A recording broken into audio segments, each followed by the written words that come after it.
Γεια σας, καλώς ήρθατε στο κανάλι μου. Πάμε σήμερα να φτιάξουμε αλμυρά μπισκοτάκια. Πολλοί τα λένε και μπατόν σαλέ. Προτιμώ όμως τα αλμυρά μπισκοτάκια. Λοιπόν, είναι πεντανόστιμα, μπορείτε να τα πάρετε οπουδήποτε μαζί σας, ακόμα και στην παραλία. Λοιπόν, μην ξεχνάτε να κάνετε κοινοποίηση στα βίντεο μου, να κάνετε γραφούλα στο κανάλι μου. Οτιδήποτε χρειάζεται μπορείτε να δείτε στις ομάδες μας μαγειρικές απολαύσεις και Γιώργος Ζόλης μαγειρικές απολαύσεις. Γράψτε μου ένα σχόλιο από που με βλέπετε και τώρα πάμε να σας δείξω την εκτέλεση και τα υλικά. Σε ένα μπολ θα βάλουμε 2 κούπες νερό ή 500 γραμμάρια. Θα προσθέσουμε μία κουταλιά της σούπας ξύδι. Θα βάλουμε ένα φλιτζάνι ανάμεικτο ελαιόλαδο και σπορέλαιο 220 γραμμάρια. Μπορείτε να βάλετε ή ελαιόλαδο ή σπορέλαιο και από μόνα τους, δηλαδή δεν χρειάζεται να κάνετε τη μίξη. Εγώ προτιμώ τη μίξη γιατί έχει πιο καλό αποτέλεσμα.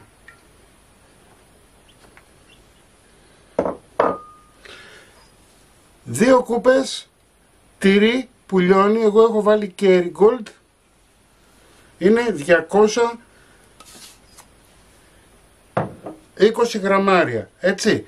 220 γραμμάρια είναι και το σπορέλαιο με το ελαιόλαδο που έβαλα.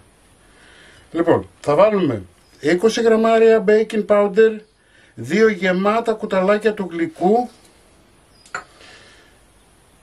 πιπέρι,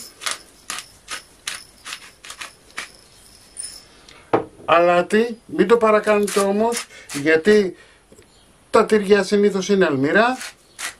Μπορείτε να βάλετε οποιαδήποτε κεφαλογραβιέρα ή κεφαλοτήρι θέλετε, έτσι. Δεν είναι απαραίτητο δηλαδή επειδή εγώ έβαλα αυτό το τυρί να το βάλετε και εσείς. Λοιπόν, προσθέτουμε αλεύρι.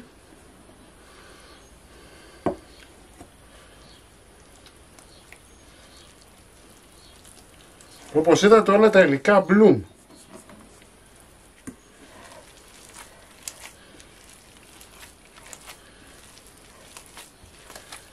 Το αλεύρι που έβαλα είναι 6 κούπες ή 900 γραμμάρια. Έτσι, κάθε κούπα μας είναι 150 γραμμάρια. Εάν θέλετε μπορείτε να βάλετε και παραπάνω τυράκι, δεν αλλάζει η συνταγή.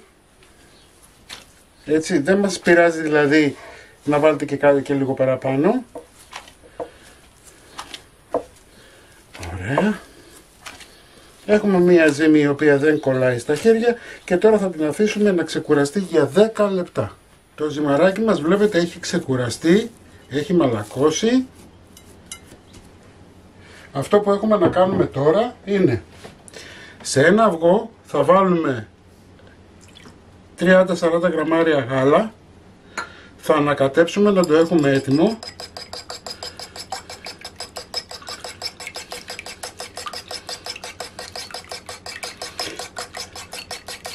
Ανάψτε το φούρνο σας σε 180 βαθμούς αντιστάσεις πάνω κάτω να ζεσταθεί καλά.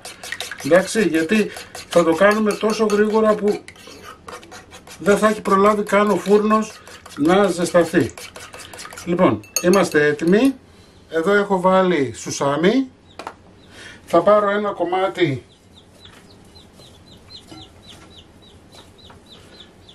από το ζυμάρι μου, έτσι. Θα βάλω λίγο αλευράκι στον πάγκο μου και αυτό γιατί δεν θέλω να κολλάει το κάτω μέρος, έτσι, είναι σημαντικό αυτό, γιατί μετά μαζεύει και χάνει το σχήμα του, αυτός είναι ο λόγος. Έχω βάλει 2 βέργες για να έχω ομοιόμορφο σχήμα, έτσι, αν δεν έχετε εσείς δεν υπάρχει κανένα πρόβλημα, έτσι, μπορείτε να τα κάνετε, να τα πλάσετε και στο χέρι.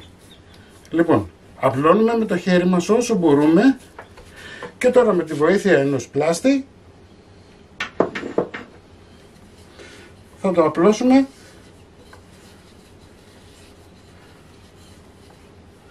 να πάρει το πάχος της βέργας. Η βέργα μου είναι μισό πόντο περίπου.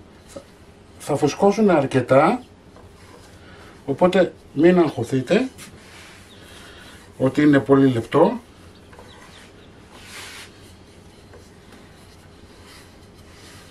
Βλέπετε που γλιστράει, αυτό θέλω. Γι' αυτό έβαλα και το αλεύρι στο κάτω μέρος. Το ανοίγουμε.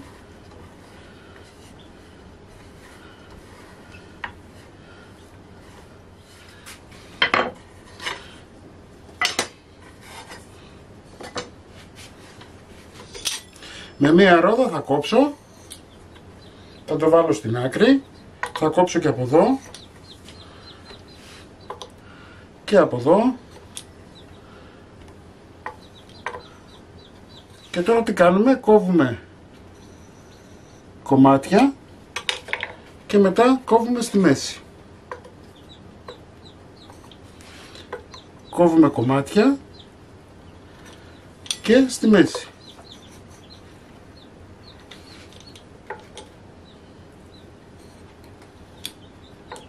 Θα πάρουμε τα κομμάτια μας και θα τα βάλουμε σε ταψί με λαδόκολλα.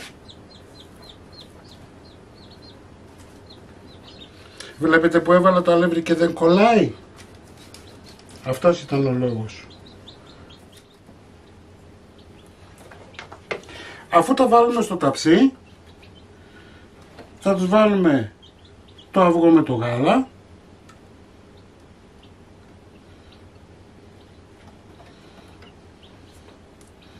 Και αυτό για να κολλήσει και να πάρει ωραίο χρώμα το μπισκοτάκι. Και θα τους βάλουμε και σουσάμι. Θα ψήσετε περίπου 20 λεπτά. Θα τα δείτε να πάρουν ένα ωραίο χρυσαφί χρώμα. Εγώ θα συνεχίσω τώρα και με τα υπόλοιπα. Ο χρόνος ψησίματος είναι 20 λεπτά όπως σας είπα, βέβαια παίζει ανάλογα και η δύναμη του φούρνου σας. Υπάρχουν φούρνοι που ψήνουν πιο νωρίς ή πιο αργά. Θα δείτε να πάρουν ένα ωραίο χρώμα. Μόλις ψηθούνε θα μου τα βάλετε σε ταψάκι και σε χαρτί κουζίνας. Εντάξει. Λοιπόν, εγώ θα συνεχίσω με όλα τα υπόλοιπα. Βγαίνουν αρκετά κομμάτια, δεν παθαίνουν κάτι.